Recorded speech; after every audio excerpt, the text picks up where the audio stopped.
So Well, Derek, you've been in this industry a very long time. It's kind of a family thing for you, but you're not just an expert in IRAs, but you're also an investor. yeah. How did you get started with IRAs and become really quite the expert in this? Well, like you said, man, I started off actually as an investor first. I think I've always had that entrepreneur type spirit, you know? Okay. And what I mean by that is, like, I actually, at 19 years old, tried to start my own restaurant. Oh, Failed miserably. Okay. Put myself in a lot of debt. So, okay. but I learned a lot from doing that. In doing so, I joined the army. All right, really to get out of debt. And while I was in the army, I still was trying to do my own business stuff. And believe it or not, I was buying and selling stocks. And then I invested in someone's like t-shirt company. And like I was always trying to make that extra side hustle, that extra little bit of money, you know? Sure. And after the army, I went to college, and then I was torn between working with a government job, like FBI or CIA, because I had a security clearance and stuff from the military. And what kind of drew me to retirement accounts was it wasn't I was looking for the retirement account. I got to get paid and work for a company, right? And learn Yeah. about being an investor. You know what's the best way to learn how to be an investor? Is when all your clients are doing a fix and flip, owning a rental, investing in multifamily, buying oil and Yeah. gas, doing storage. It doesn't matter, right? And I get to see behind the scenes. I get to see all your investment documents. I see the good. I see the bad. You know, and it's you wouldn't believe how much you can learn over a 10-15 year time frame when you get to see that, and then you start to make your own investment decisions, right? And it almost snowballs. So yeah. I never sought out to be a retirement expert. Actually, what really happened was the Secure Act, and that kind of propelled me in my career. So, and that's what All really right. pushed me to become a really big retirement expert.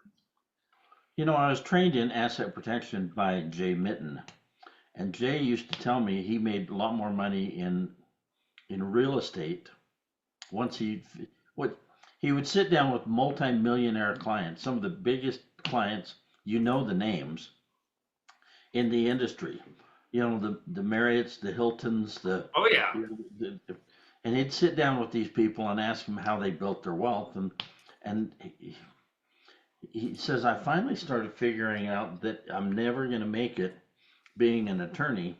I'm not going to create wealth.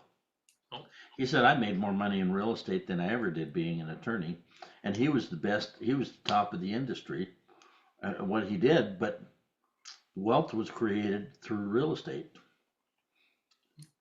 or it's stock or whatever. But it was not in his normal gig. It was during what he invested in. it's one of those classes that I think will never die. You know, Uh, there's people always need a place to live. well, I'm excited about this subject because I've had people, they come in, they hear about a syndication that's promising this amount or an investment opportunity that includes this, but then they didn't figure in the tax and the legal and the IRA costs and the 401k, what it costed, the administrator fees, and now they're looking 2 or 3 years later saying, I'm not getting that ROI because whoever was selling the investment wasn't considering their legal costs, their taxes, wasn't figuring the IRA custodial costs. Yep. Those are real. Yeah, Uh, it is. I'm glad you're addressing this tonight. So what time do we have? Let me pull this up. I think it's time to get started, isn't it? Yeah, it's 6:32 your time, 7:32 my time. I'm on Central. Well then, let's get started. Students, welcome to tonight's webinar. This is one of a long running series. We've probably been going over 15 years. Protect Wealth Academy, not every week, but multiple times a month usually. This is if you would like any of the recordings of these, you can usually find them on our YouTube channel, not under Protect Wealth, but under Protect Wealth Academy, which I guess is our real name. And then if you'll connect with us either on Google or Facebook or LinkedIn, or share your reviews on Twitter, X, whatever. If you'll connect with us, then we'll send you through those channels updates, and we're always posting articles and tips and other stuff. This will be recorded tonight, and it will be sent out to you by email. The recording will be sent out, and then we'll also post it on YouTube. So if you miss a little bit of it, the only, well, the biggest advantage of being here tonight is you can ask Derek questions, and I welcome that. I told him before, I love his presentations. I love his presentation style, because he's real. He's down to earth. He's approachable. But I love his Q&A section, and so I'm glad you're here. I'm glad you're listening to that. In the past webinars that we've done in the last few weeks, I covered the Corporate Transparency Act. We covered some real hot real estate opportunities by Aaron Adams, tax strategies for this year, and then we got a whole bunch more planned for you. And so pay attention to those. And again, all of these are recorded and will be available on the YouTube channel. But we appreciate you being here live, because the opportunity is here to be able to ask questions. And I find that most people aren't listening to the recordings. In fact, I think our average is about 10 minutes on a recording, where if you're here, you're going to stay for the whole thing, and we appreciate you being here very much. All right, upcoming 3-day summit is coming up in March. Really easy to remember. All of the speakers will be wearing green that day. Probably not, but it's March 17th, and it's St. Patrick's Day, and no, I won't be wearing green anyway. But I don't know, maybe Green socks. green. Okay, maybe, yeah. Okay. And if you've never attended one of the summits in the past, this is a serious legal and tax conference, and we bring in a lot of really high profile people to be able to teach this. If you are a CPA or an attorney, almost always you're going to get continuing education credit, but it wasn't written for them. It wasn't created. The whole summit wasn't designed for them, but it's that good.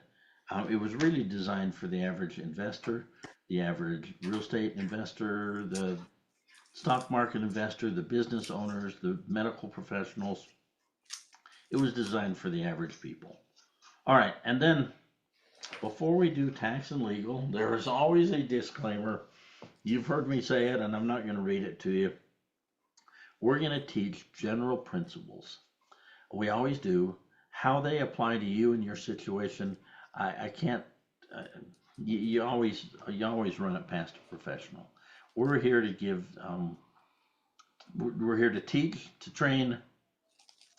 But your situation with your family in your state, with your investments, I don't know. So we really do welcome your questions at the end. But again, we always encourage you to seek professional help. Okay. And with that, I'm going to introduce you to a really good friend. Derek and I met at a convention probably 4 years ago, and I don't know anybody in the industry that is down to earth, who can talk the non-legalese language of here's how this works, here's how to build wealth in tax-free environments or tax-deferred environments, and be able to teach it straight up without having a bias, without, Derek has started a new company. We're welcome, SEP IRA K, but you'll find that he's not teaching with a bias. Does he want your business? Of course he does, but he's not teaching with that. And we're not asking for any money. There's no credit cards going to be pulled today, and he'll give you a lot of opportunities to learn. And so, Derek, with that, there's nobody we trust more than you to teach our students, our clients. Welcome to the program. Thank you for taking time tonight to share with us. Yeah, well, thank you, Don. I appreciate it. So, guys, anytime I'm teaching a class or anything like that, and Don will let you know, is I like this to be a conversation. So please use the chat box. use the Q&A box, right? I can answer any questions on any topics when it comes to retirement accounts. So I actually own 2 different companies. So I own SEP IRA-K. And what SEP IRA-K is actually a software company where I work with other self-directed IRA institutions. Right? What's unique about this is literally other self-directed IRA companies hire me to come in and help them do bookkeeping, record keeping, tax reporting from all of their clients. So guess what? No matter what, every single one of you are going to be my client if you have an IRA, whether it's at my company or not. So I bring that up because, Don, I can't share my screen. I think it's because you're still sharing. Okay, I'll stop sharing. There you go. But Okay. so I bring that up because the other company that I own is actually Heritage IRA. And so the best way that I can sit here and actually test out to make sure that we are doing the right things and for our actual clients on the SEP IRA-K side, the other companies, guess what we do? We started our own IRA institution. And that way people can actually say, hey, you know what? Let's go ahead and let's figure out what we're looking at. Okay. So, Don, can you see my screen? I think you can. Yes, I can. Looks great. Okay. Awesome. So I do focus primarily on educating the public in the self-directed, and I'm going to call it retirement space, not IRA space. This is because a lot of times we use and we combine different language. So as we go through this, just use this as education, guys. Okay. Once again, keep it an open-ended conversation. We're going to learn what is the difference between a self-directed IRA and a 401k, how they actually work behind the scenes, why you as an investor probably want one or at least understand it, especially if you're out there raising capital. Okay. What's important to the average investor? They even come with humongous tax advantages. And then lastly, if you want to get started, there's different ways to kind of get started. So let's start off with what is a self-directed IRA or a self-directed solo 401k? If we're in person, I ask this question all the time. And I asked someone random in the audience, and to this day, for the last 10 to 12 years, I've never once gotten the correct answer. You know why? Because they're fake. There is no such thing as a self-directed IRA. Can you believe that? It's weird. We all use it. We all use it, though, as a marketing term. If I call Fidelity has a self-directed IRA, but they only let you self-directed in stocks, bonds, CDs, mutual funds. You call me, you say, Derek, I want a self-directed IRA. I'm only going to let you do what I call alternative assets, real estate, oil and gas, small business, right? It's not that one is better than the other. They're just different. Notice we use the term self-directed, but it just is supposed to say, hey, you are picking your own investment. I'm not selling you an investment. That's all it means. So note, any account out there can be self-directed. It's whether or not the custodian lets you invest in what you would like to. So remember that. Knowing that, why do people want these? I always start off, and I'm going to go with some of the lame answers, diversification, right? Oh, hey, I can diversify now into different private assets and public assets. Honestly, I think if you really want to build wealth, diversification is fake. And I have people argue with me against this all the time. But the reason I say that is when we think of what diversification actually looks like, right? And we look at the real wealthy people. They diversify across one asset class.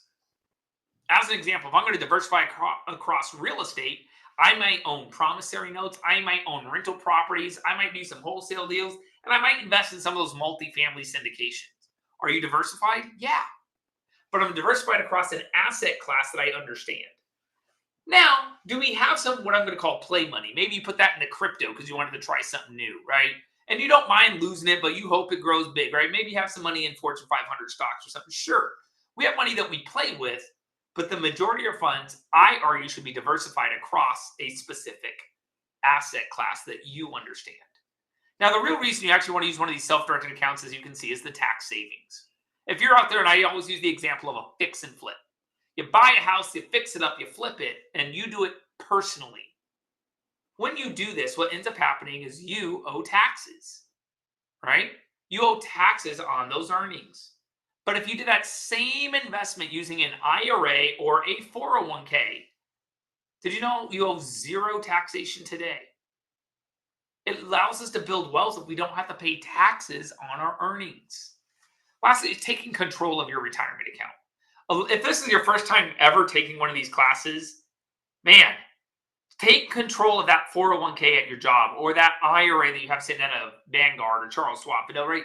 Figure out what you're investing in. It's the only way you can make real profit, okay? So how does one of these self-directed retirement accounts work? Whether it's an IRA or a 401k, won't matter, right? Step one, you have to set up an account. There's a ton of great custodians out there, and there's a ton of crappy custodians out there, right?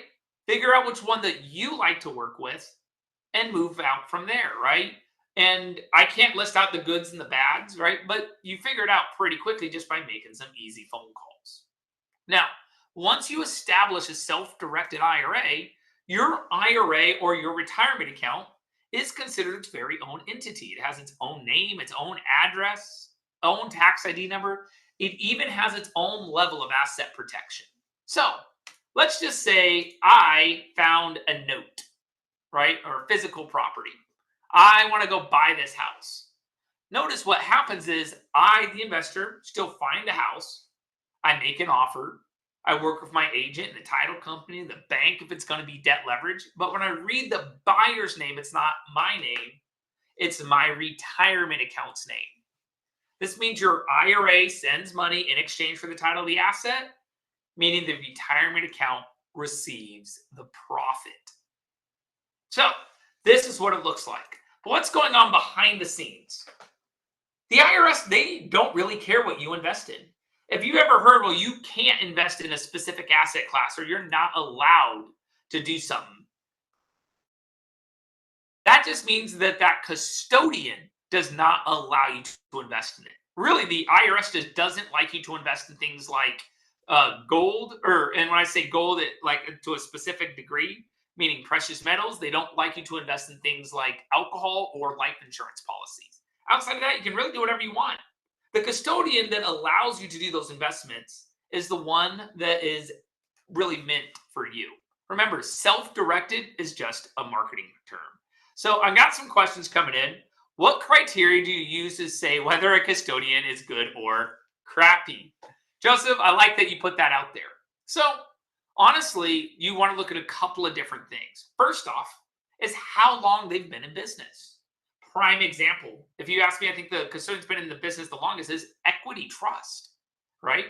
Equity Trust, since they've been in business for probably 35, 40 years now, I would say it's a pretty much a safe assumption that your money is safe if you're over there, right?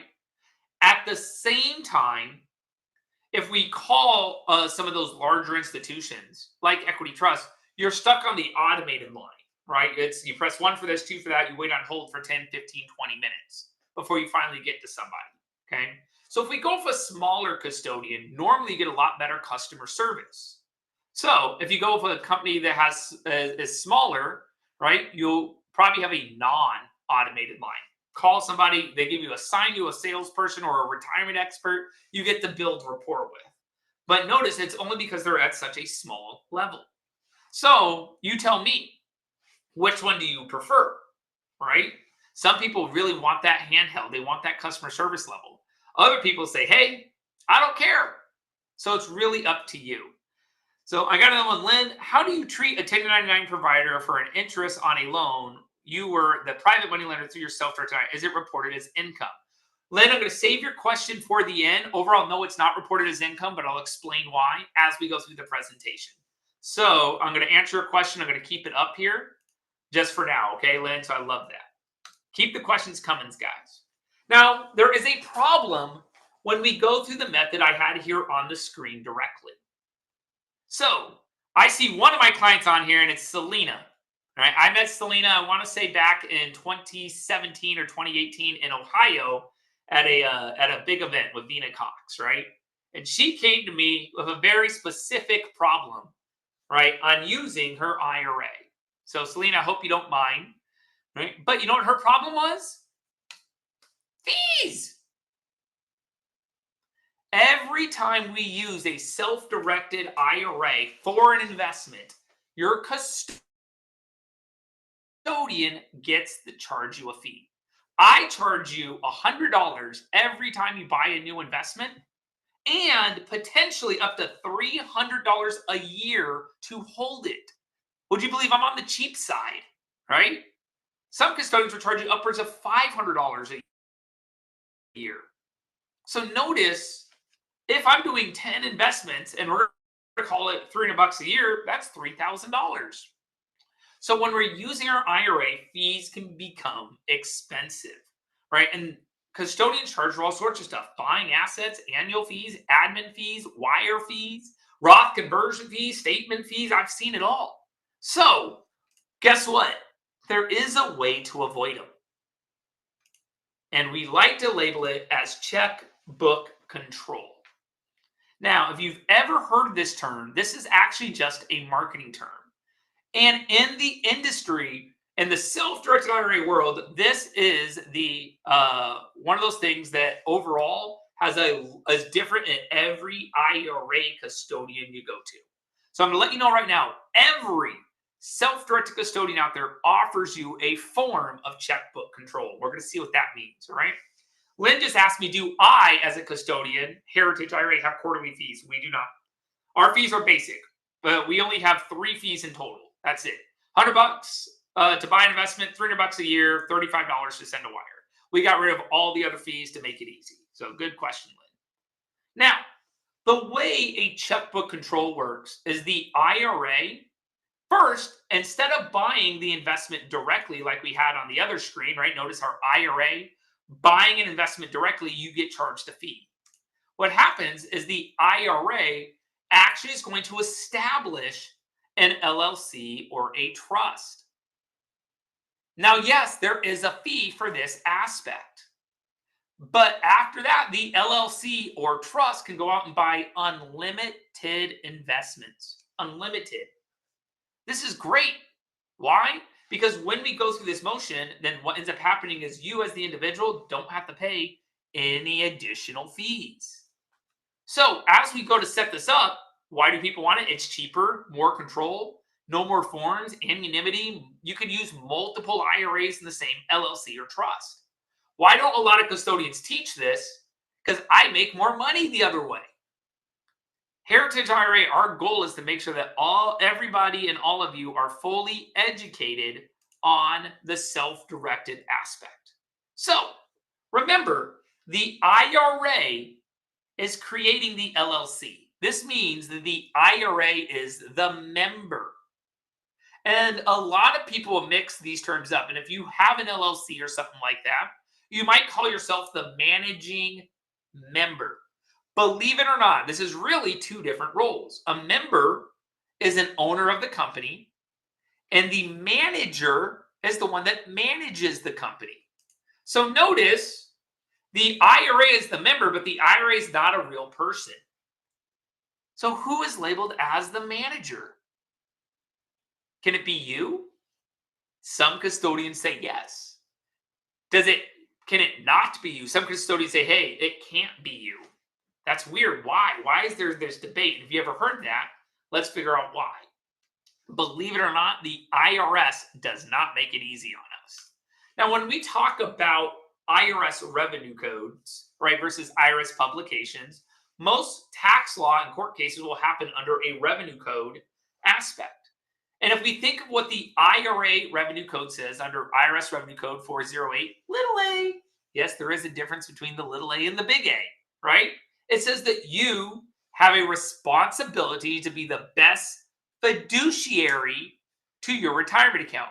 So if I'm labeled as my own manager, clearly I am now going to do the best thing possible for my IRA. However, a completely separate IRS revenue code 4975 section C subsection C says you cannot provide those services to your IRA. They literally contradict each other. So how do we know which one's the best? All right, guess what? We have court cases. One is Swanson versus Commissioner. This court case is almost known as 30 years old. He had checkbook control and he was labeled his manager, and the IRS said, yep, you're okay. You're the manager. We don't mind. And that's just shortening it up. Okay. Next court case was McNulty versus Commissioner. They said, no, you're not allowed to be your own manager. And we can dive into both of these if you want. We have contradicting court cases on these topics. Now, I'm an expert in both of these if you want to dive into one of them and really figure out why. But ultimately, if you ask me, it's going to come down to who you are as the individual. So let's go ahead and look back at this structure that we have right here, where the IRA sets up the LLC and or trust. Joseph, I see your question. I'll get to it in a minute. Okay. When this is set up, there's really two options. Option one, you are your own manager. Okay. Now, I'll tell you exactly how I have mine established. Derek Long's established where I have my IRA. My IRA has set up an LLC, and I have assigned a non-disqualified person to be my manager. They talk to me, they report to me, and I say, hey, here's the checkbook. You sign documents for me. They have to take all direction from me, okay? But on paper, they are labeled my manager. Do you know why?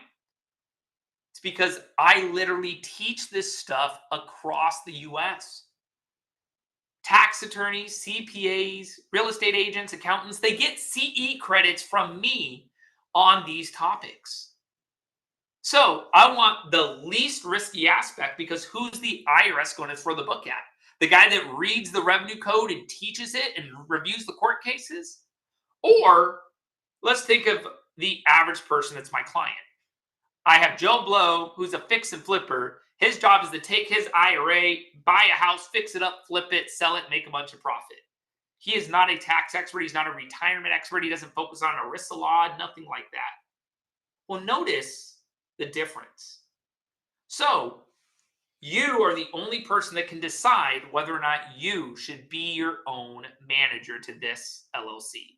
If you want to dive into a conversation, schedule a consultation with someone like me, and let's talk about the pros and cons of what it looks like.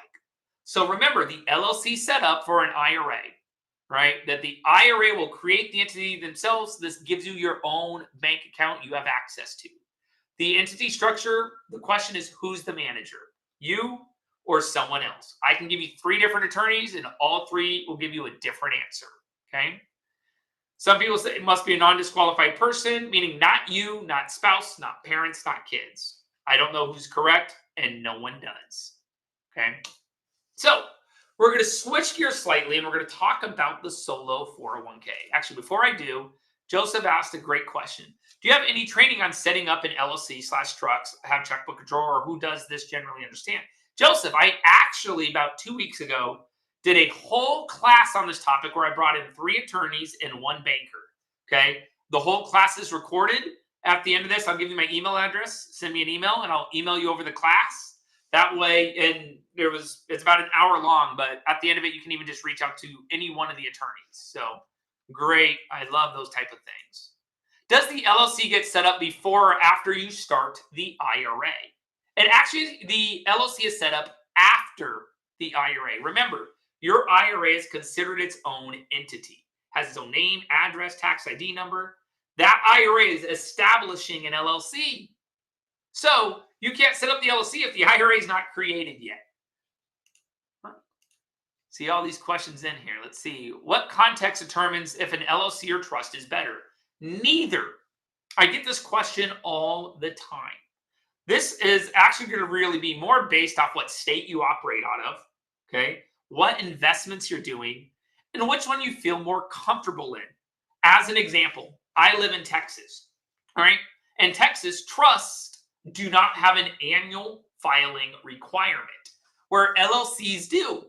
Now, the annual filing requirement in Texas for an LLC is like $75 or $85. It's cheap. It's nothing bad. So for Texas, it doesn't seem to matter as often if we're just talking about the filing aspect. But let's go to California. In California, it's $800 a year per LLC. I probably want to utilize a trust there. Now, depending on who established it, how they do, there could be some different levels of asset protection based off the asset. So really the only person that can answer that is an attorney that you hire, right? Pay some money to, that knows what your exact aspect is that you're doing. So I love that question. Any handouts? Fred, I don't have any specific handouts, but I do allow free consultations or webinars, stuff like that. So what type of trust can we have or use? So an IRA, when it's establishing a trust, it's really just labeled, I've seen land trust, personal property trust, or sometimes just a trust that's utilized for investments, okay? So your IRA is technically labeled as its own trust. So, boom, love this. Keep them coming. All right, guys, can you use an IRA LLC or a trust to purchase rental property when purchase property you currently own? No, you cannot, Roger. I love this question because it happens all the time. And I describe it this way. You are a taxable entity. You make profit, you have to pay your taxes. Your retirement account is a non-taxable entity. When it makes profit, it does not have to pay taxes. So the IRS does not allow you to move something from a taxable bucket where they make money to a non-taxable bucket. They lose money in that scenario. So you can never, ever do it. The IRS doesn't like it. Guys, I'm going to get to all these questions, but I want to keep going on the 401k stuff. So, so keep them coming, though. I promise you I'll get to them all. So we're switching gears. I want you to take all the self-directed IRA stuff, put it in the back pocket, and we're going to talk about 401ks. The reason why is almost every single person on this call qualifies for a solo 401k, and it is a better option than a self-directed IRA for you. However, throughout history, you've been sold the IRA more than the 401k. So the 401k, first off, follows all the same rules, right, that the IRA does, right? Has same regulations, but it comes with extra benefits. And when I say 401k, it's a one participant 401k plan, and we'll talk about what that means. So first off, let's talk about some of the unknown benefits. Very large contributions. When I ask someone how much you can contribute to a 401k, the most common answer I get is $24,000. That's wrong. I even get that from CPAs.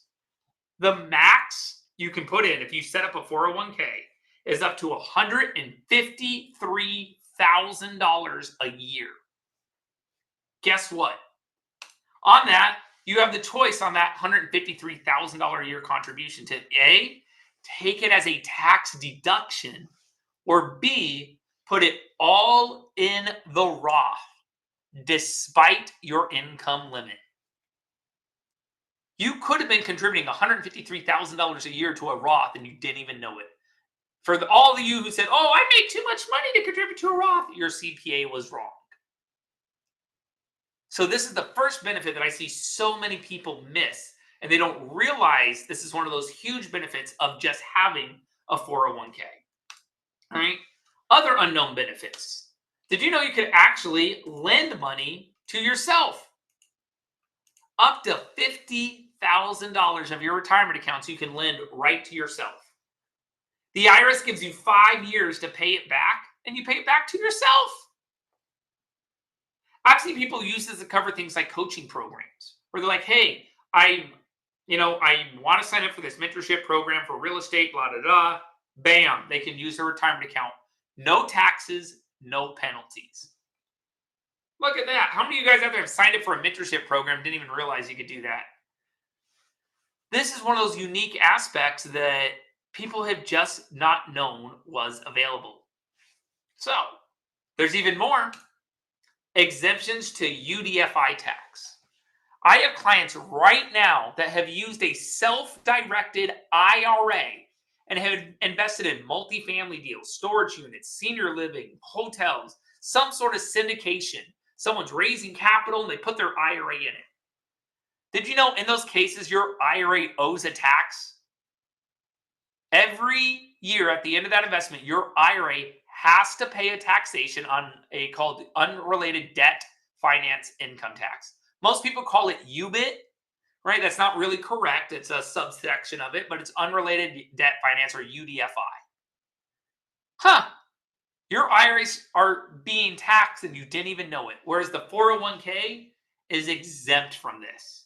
By the way, if you have in one of those investments I just mentioned, we can move your IRA investment into that 401k at no problem. Very, very easy. And then you're exempt from the UDFI tax. So this is my email right here if you'd like to reach out. I try to go through these slides fairly quick because I know I get a lot of questions. I do think that more people should be signing up for solo 401ks. The problem is very few IRA custodians are experts in them. They don't understand how they work. You can't find a CPA to do the tax reporting.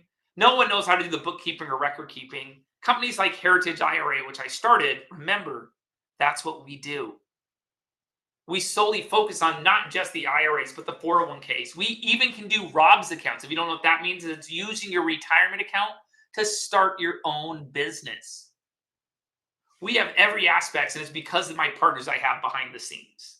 So I'm going to leave my number up here, and then we're going to go through some of these questions real quick, and then we're going to keep going with the slides. So I'm going to start with Lynn. I was saving hers for this point. And so Lynn asked me earlier on, hey, I used my IRA. I did a loan to somebody, and then they gave me a 1099 back, right? Is that 1099 taxable? So Lynn, when we read that 1099 you received, if it shows your social security number on there, then the IRS thinks you did the loan. Therefore, it is taxable. But as long as the 1099 shows your IRA's EIN number, okay, then it is not taxable. So when you did that loan, make sure that the borrower, right, or when you're receiving these 1099s and stuff, that they're putting your IRA's EIN number, not your social. So that's why I think that's important, okay? Your IRA custodian should be helping you get an EIN for your IRA or just giving you one. That's what we do, right? Because it takes about 30 seconds to get one. Robert asked me, hey, do state laws where the custodian is licensed, such as Nevada, figure into who can be the manager, etc.? Not at all, Robert. Not at all. So what he's going back to is the IRA-owned LLC, right? And then who is managing that LLC? Is it the IRA client or is it a non-disqualified person? Okay. So Robert, the reason why the state law doesn't matter is because IRS rules do not change per state, right? This is a retirement account that's overseen by the Department of Labor. So overall, these rules were put in place in 1974 under the ERISA Act, just because I'm a dork and I know that stuff. So it does not matter which state or anything along those lines from the entity aspect. Are the rules / guidelines for who have served as trustees the same as who can be a manager? Absolutely. Now, Keith, what he's really asked is, hey, look, if I assign someone to be a manager, assign someone to be a trustee, you know, what rules in place, like what can they actually do? Believe it or not, when you're creating that trust or that LLC, right, your trustee / manager is really providing you the same role. And you can put in your documents so many limitations on what they're allowed to do. Things like they can't send money without a text message, a verbal call, and an email thread from you. Like, it doesn't matter what it is, right? You can put a lot of limitations in there, Keith. So I hope that answered your question. Lynn, can you be an equity partner on a home loan through a self-directed IRA? How do you handle the depreciation? Excellent question. So let's just say Lynn and I partner together. Lynn is going to use her IRA, and I am going to use my personal funds, right? And as we do this, we're going to go do an investment. We're going to make earnings. Remember, when the earnings come back to me, my earnings are taxable. Because my earnings are taxable, I get to claim tax deductions like depreciation, right? This is the only reason we claim depreciation is because we're using it to offset our taxation. Right? I'm going to stop sharing my screen just for a minute. Woo, woo. So when we're looking at this, right, remember, I am a taxable entity, and the deal that me and Lynn did, bam, I'm going to claim my share of the depreciation. Lynn used her IRA. Since she used her IRA, her income is not taxed. Lynn, you don't get to claim depreciation. The first question I get is, well, then can you pass your depreciation off to me? No, because we each went into this investment according to a certain percentage. I hope that helps, Lynn. Bam. Thumbs up. I saw thumbs up. I like it. Don't you have to have an LLC to do a solo 401k? You do not. Common misconception. Once again, this is down to just having poor education out there in the industry. Right? As a lot of people are like, whoa, I'm not self-employed. First off, anyone on this call is looking to become self-employed. All right. And the IRS says you have to make income from your self-employment acts, rental properties, fix and flips, notes, I don't care what it is, within the first 3 years. If not after 3 years, then you don't qualify for the 401k. Now, the most common person I see actually establish a solo 401k is a real estate agent. Why? Because most real estate agents get paid $10.99. That's self-employment income. They don't have a retirement account, and they're not using an LLC. So we can set up the solo 401k in their name, and people don't realize that. So great question, Lynn.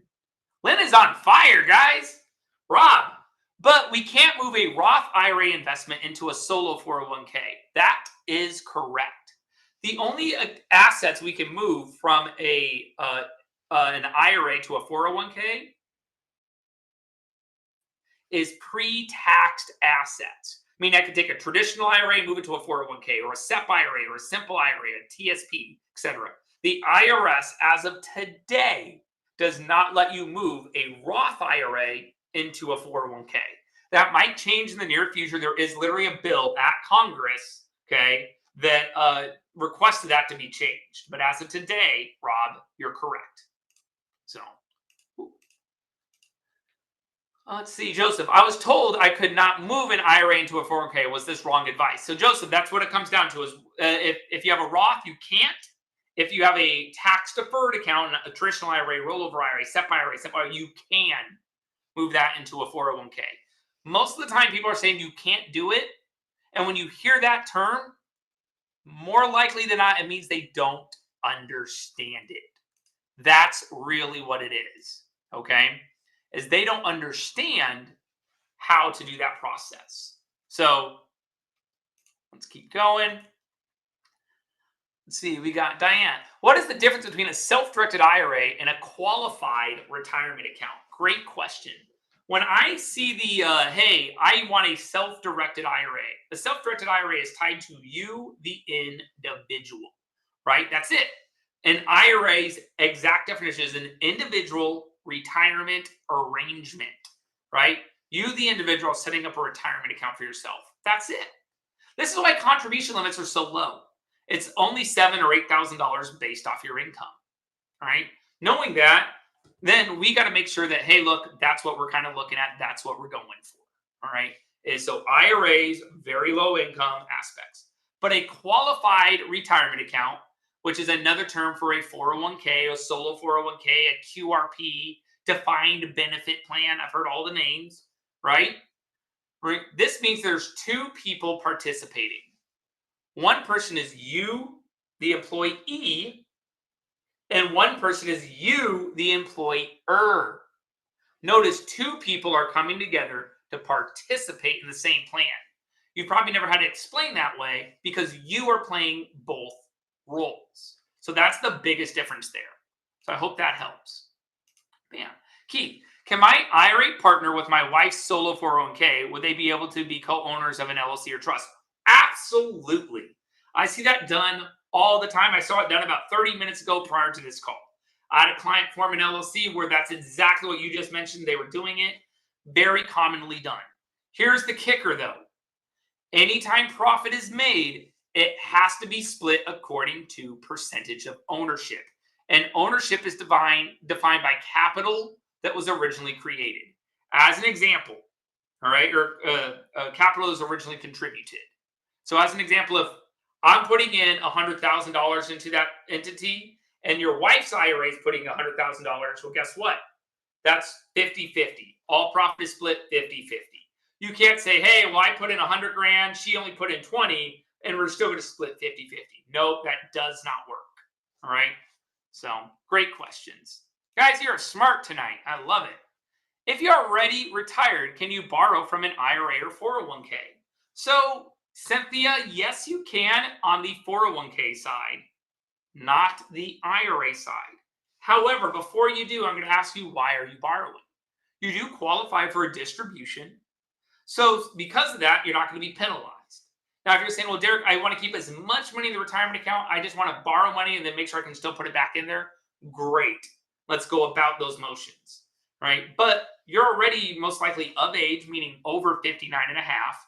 So you do qualify to just take a distribution if you like. So Kent asked me, in your self-directed Roth, if you have multiple assets that have income coming in monthly, do you have to keep track of the 5-year rule and all of that? Yes and no. So on this area, this is where I'm a big, big dork. So many people screw up the 5-year rule, and it's not as complicated as you think. First off, remember the 5-year rule is put in place by the IRS, not the banking institutions. Therefore, if I have a Roth IRA, I started at Fidelity last year, and suddenly I started a brand new Roth IRA at Heritage, right? I've already satisfied 1 year. That 1 year comes with the Heritage account instantly. So that's the first thing to understand. It's on the 5-year rule with a Roth IRA that once you establish a Roth account, you have started your clock, assuming you made your contribution. Next, you really only have to keep track of the amount you converted on that 5-year rule. And this typically applies to people under the age of 59 and a half. As an example, if I remove money from my Roth IRA, right, and it was money I just converted because I'm under 59 and a half, the IRS say, hey, that converted amount you just removed, we're going to tax you on it again. Okay. So if we've already had the Roth for 5 years, that doesn't apply. So Kent, in those aspects, under IRS publication 590-B, page 32, okay, 590-B, page 32, they'll give you a chart, okay, that will help you determine whether or not the amount you're pulling out is taxable or not. So I hope that helps, Kent. That's how often I do this, guys. Man, I'm a dork. So, if I'm retired and I no longer work at all, can I still transfer my traditional IRA into a 401k? Absolutely, Chris, you can. All right, you 100% can. The difference is going to come down to, are you going to be self-employed within the first 3 years, meaning making some form of self-employment income? A good accountant says that you want to be making a bare minimum of $500 a year, right? It's not that hard. So yes, Chris, you can, right? So if I create myself a solo 401k, can you explain how my wife can also add her traditional IRA funds? Absolutely, Rob. So when we talk about a solo 401k, how many people can participate in that 401k? The most common answer I get is 1. Did you know up to 40 people can participate in that same 401k? 40. You didn't realize that. So what happens is when we establish a 401k, we need to first understand the difference between an employee and an owner. You are an owner. So Rob, since you're an owner of the company, the IRS says your wife gets to tag along automatically, right? They consider you guys the same person. They really do. Because of this, you can contribute to the 401k and utilize it, and so can your wife. Your wife can piggyback right in that same bucket. But it's not just that. What if we made our kids owners of our company? Right? You have 2 kids, you make them an owner of the business. Now, instead of giving them an IRA, your kids can now participate in that same 401k. This is huge because so many of us, and back to one of my clients on here, Selena. Selena was like, man, I'm setting up and I remember Selena, I remember your situation so well, but it's like she set up accounts not just for her, but for her kids. And then she was even thinking in the future for grandkids and all these. And before she knew it, she had a bunch of accounts. The problem is you're paying a couple $100 for a child's Roth IRA with $1,000 in it. That sucks. Where you should have just put them in the 401k, because like solo 401k should only have one fee for all of those participants, up to 40. So I hope that helps, Rob. And once again, I help with all those aspects. I really do. So real quick, I'm going to share my screen again. I just want to make sure people have my contact information. All right. And I'm going to keep going with these questions. Don,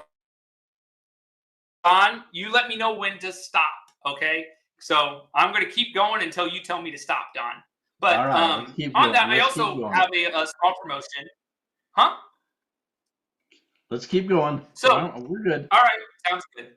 If you guys want to establish a self-directed IRA with myself, scan that QR code on the left. It is completely free for anyone that wants an IRA.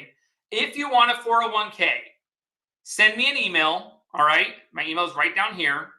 And I will knock off $250 of the 401k. All right. What that does, it creates plan documents. It even does the tax reporting. It does the bookkeeping. So you don't have to hire a separate CPA. It does the record keeping. So I go through all of that and I make sure you understand how to use it properly. I'm also doing a separate class with someone that has actually written the IRS revenue code. Okay, he was going to be on this call today, but I switched spots with him. So his name's John Paul Ruiz, right? He's the one that actually wrote the IRS revenue code when it comes to these things. Me and him are going to do a Q&A together where you guys can come in and ask these questions. If you think I'm smart in this topic, I learned from him.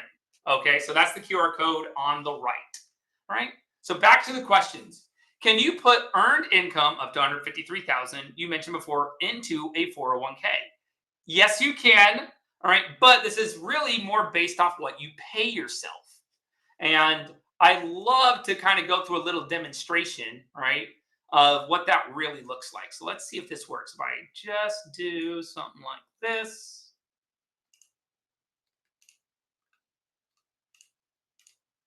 All right, so for your question, this is, by the way, what I do with people, and I give you this whole type of software on a 401k aspect. I give you a calculator instantly. So let's assume you paid yourself $153,000 a year, okay, and you're 38 years old. That the max you can contribute is $51,000, okay? So notice $28,000 is coming from the company, and $23,500 is coming from the employee. Now, if we were 50 years old, notice this will change, right? We get to contribute a little bit more. So how do we get to that $153,000? You actually got to pay yourself quite a bit of money. You really do. Notice we can contribute a lot of money if we're paying yourselves a lot of money. So once again, most of the time, tax attorneys, CPAs and stuff, they have to come to me because they don't even know how to do those type of calculations, which is why I created a calculator for it. Makes it easy on you guys. So, do you have a website for your companies and services? Yeah, it's just heritageira.com. You know, you can send me an email as well, dlong@heritageira. I'm the president and co-founder. That email does come to me directly. So I will do my best to work with every one of you individually, but we have a lot of great retirement experts on our team that can help you out as well. So hope that helps, Lynn. With that, can you have multiple Roth self-directed IRA accounts and multiple different custodians? Alexis, yes, you can. Not only can you, most of the time you should. So let's think about why you'd want multiple Roth IRAs. When I see this question, I get this question all the time, is the first reason is for asset protection. As an example, I have a client that every time he buys a brand new rental property, he establishes a brand new Roth IRA.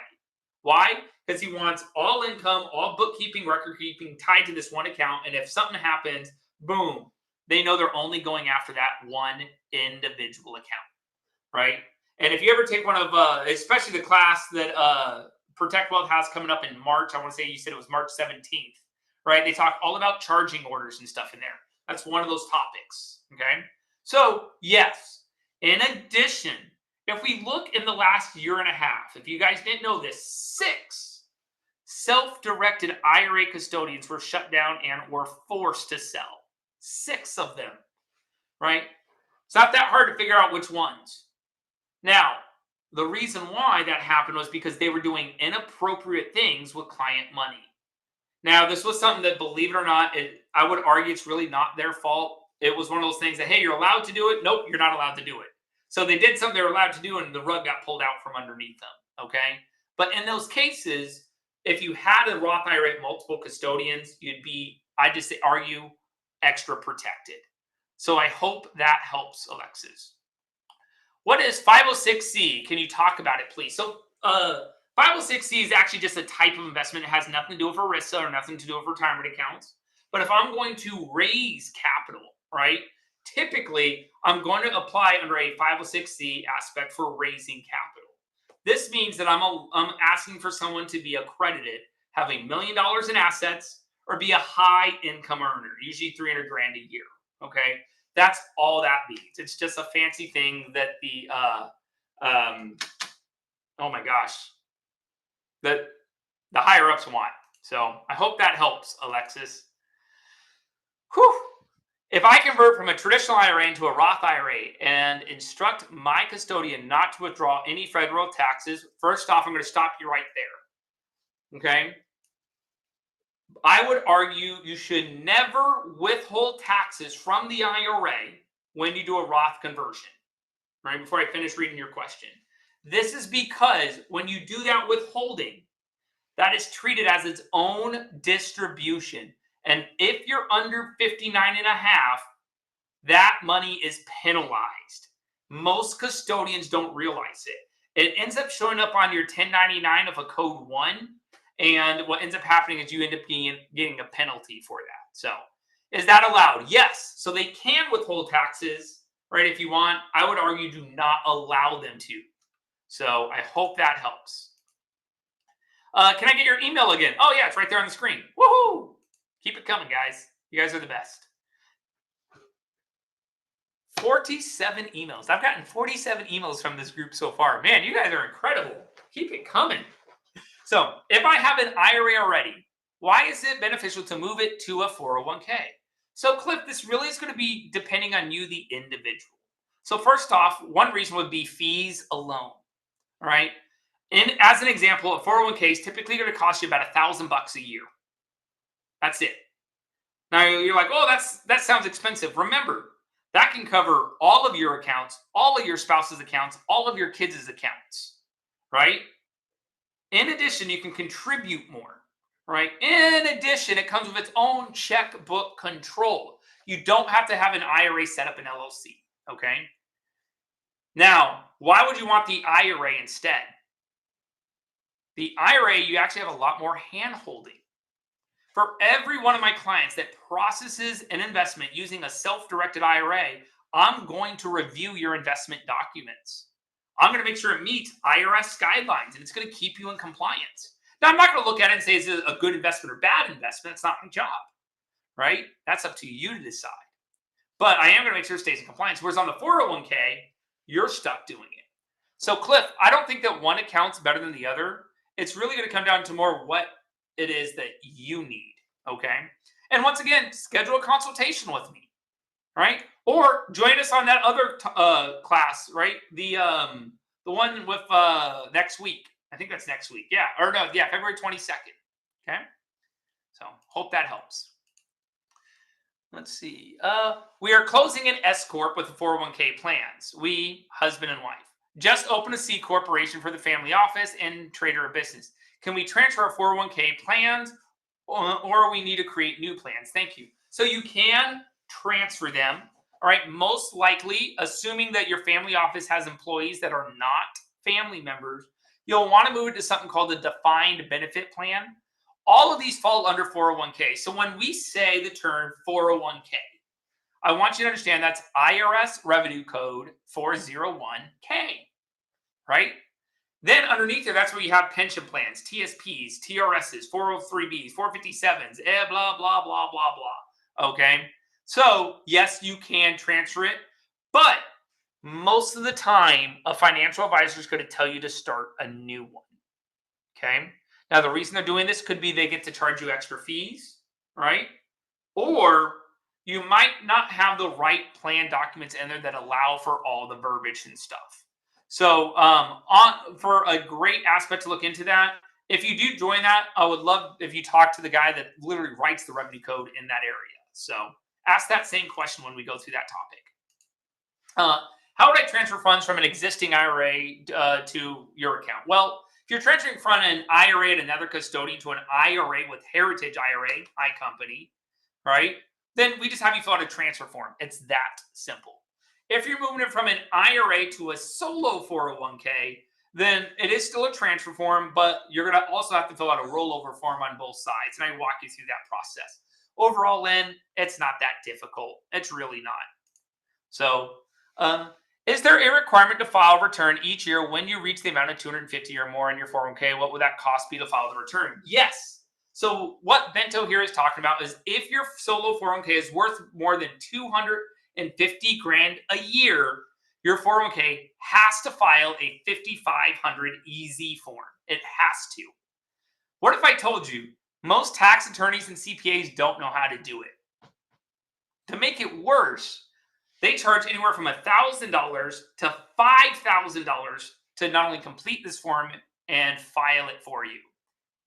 I do it for free. Huh. So, what does it cost to file the return? Depends on where you go. Hint, hint, hint. Bumblebee tuna. Selena, yes, there she is. I knew you'd have a question eventually, Selena. Thank you for joining. Hi, Derek. Yes, please use my case study. You're the best.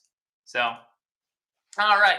Do you also do payroll, or you know of a good payroll servicer so I can contribute actually to my 401k? I don't do payroll. I don't know of actually any good institutions, but honestly, I could put some feelers out there. On that other webinar we're going to do on the 22nd, I bet you we could find somebody. So, good question, Rob.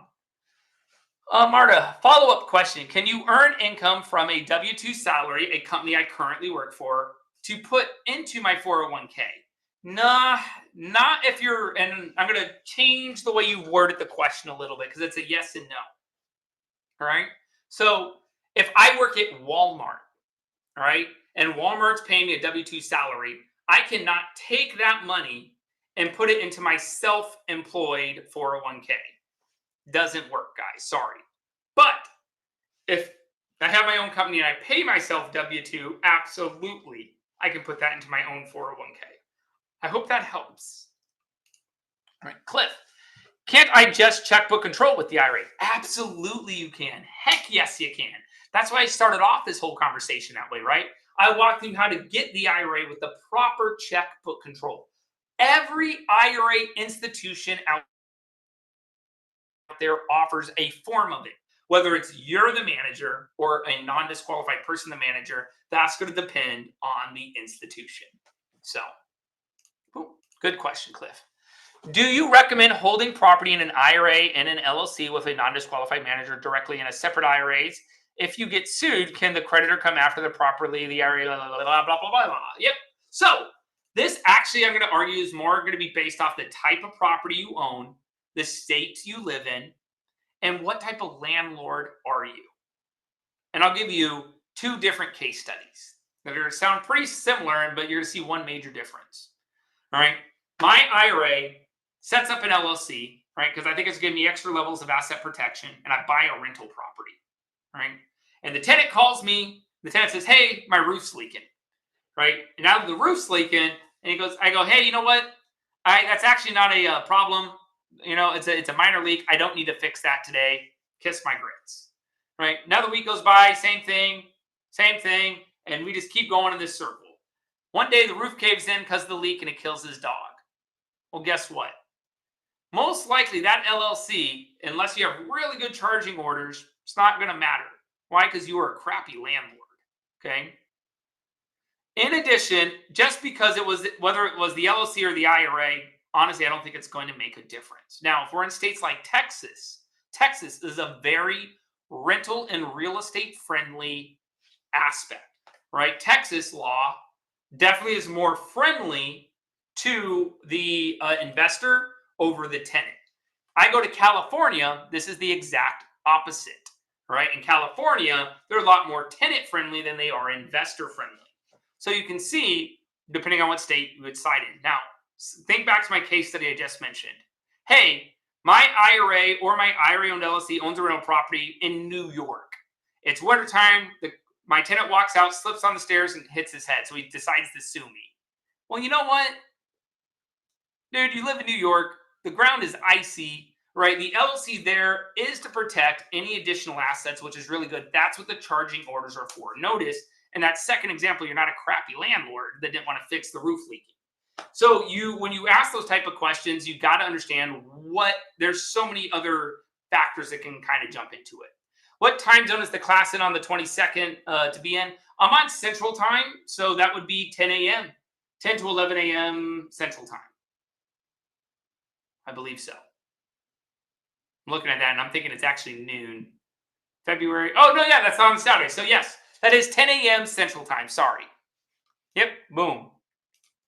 Lynn, if I have a couple of open assets that haven't matured yet in my self-directed IRA in my name, can I create an LLC, include those balances? Yes. So it's actually very easy to move a current asset you own in your IRA into an IRA-owned LLC. Institutions like mine and multiple other institutions, we even have forms for that, right? We just call it an asset exchange form. So that's very, very simple. So guys, overall, I don't see any other questions. So I promised Don I'd get to them all. I want to make sure that you guys understand, right? I don't care which IRA institution you guys go with. You know why? Because they all work with me. Remember, I started off telling you that I own two different companies. The first company I own is a software company. And as a software company, I get to go out and work with all the other self-directed IRA providers, and they come to me for help. So guess what? The more clients they have, the more times they have to come to me for help, and I get paid. But if you want to work with experts like myself, and you want to say, hey, you know what? I want someone to hold my hand from the IRA side, or I need help with the 401k, or maybe just walk me through some aspects. Send me an email, right? Let's make sure that we get you established, right? We don't charge anything to get you an IRA set up, right? And if you want a 401k, if you're coming from Protect Wealth, right, then we're going to knock off $250 just to make it easy on you. So overall, Don, I think I got to every single question. And so, thank you. Oh, I am can you put your always, QR codes always back up? impressed with Absolutely. you, buddy. Let's do that real quick. There you go. So, Don, thanks for having me. You know, I love you guys so much. When's your next class? It's March 17th, right? It is. That's our next 3-day summit. Yeah. If you guys haven't, if you're on this, if you haven't attended that class, I'm going to highly, highly recommend it. That 3-day class, you'll probably learn more than anything that I could teach you in a 1-hour aspect. You really can. It's great. So, thank you. You got one more question. Can you purchase a rental in a Roth? Absolutely. Absolutely. I love seeing that. So, can you purchase you got a couple more. Yeah, they're not done. They saw us leaving. Right. They said, "Oh, wait a minute." What's the name of your software company again? It's called SEP IRAK or SEP IRAC. So, and Derek, I have to confirm exactly what you're saying. When I've had so many students call me over the years and go, I called my custodian and they said I can't invest in real estate. That would be a prohibited transaction. No, it's prohibited for TD Ameritrade because they don't do rental properties, and it's prohibited by Schwab and Merrill Lynch. They don't do, but it's not prohibited for you. We just have to get you to the right custodian. And Derek, if it's all I was doing was investing in the stock market, would you be the right IRA custodian to do that? Not on the IRA side, but on the 401k side, we could do it. You know, there but we no. Go. Yeah. And here's the thing: You know what's actually one of the best trading platforms to buy stocks is Fidelity. I have a ton of clients I send over there because they're looking to do stocks. You know what is one of the best things for cryptocurrencies? Coinbase. I have a ton of clients I send over there because that's what they're looking at doing. You know why I'm good at real estate? I own real estate. You know why I'm good at oil and gas? I own oil and gas. So, Derek, makes sense. students, I hope you've enjoyed his humor and his, one of the things I love about Derek is that you're going to be taken well care of. It's going to be a personal. It's not you. You're not going to get lost in the shuffle. He knows. Isn't it interesting? Students that have been on here, he knows them. He knows their investments. He knows their kids. You're dealing with a very Sorry. personal type of custodian. You're not going to get lost in the shovel working with Derek. So I love that. Any closing comments? Invest, invest, Honestly, invest. guys, one of the things I like to close most of my presentations out with and stuff like that is I tell people, embrace the suck. Right? And I know it sounds weird, but here's the thing is, Yep. it sucks to wake up early. It sucks to not go out to the bar with all your friends. It sucks not sit there and play video games or binge watch that next Netflix series or Hulu aspect. But if you actually want to be successful, right? If you actually want to build a legacy for your family and things like that, embrace that sucky aspect, and trust me, it'll make the biggest difference for you. Why do you think people like Don and myself are sitting on here a webinar at 8:30 at night? We have families, but we know what it takes. So take that extra leap, do that aspect, right? And just embrace that suck part of it. And trust me, 5 years down the road, you won't even recognize the same person that you were. So, Derek, you're awesome. Thank you very much for being here. The rest of you students, thank you for your time. Thank you for your continuing um, desire to learn and to grow, and we so appreciate you. All right, everyone, thank you very much.